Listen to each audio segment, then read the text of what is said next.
وأوحينا إلى موسى وأخيه أن تبوأ لقومكما بمصر بيوتا واجعلوا بيوتكم قبلة وأقيموا الصلاة وبشر المؤمنين.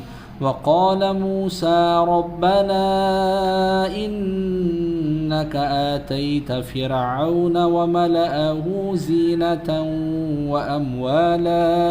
زينة وأموالا في الحياة الدنيا ربنا ليضلوا عن سبيلك ربنا اطمس على أموالهم واشدد على قلوبهم فلا يؤمنوا حتى يروا العذاب الأليم.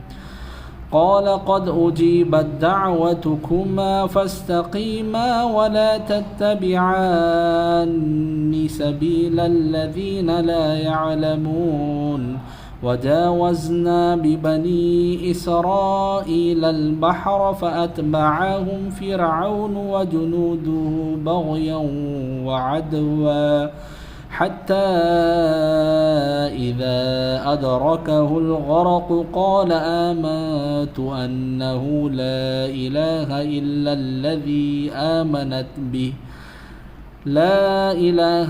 الذي آمنت به بنو إسرائيل وأنا من المسلمين.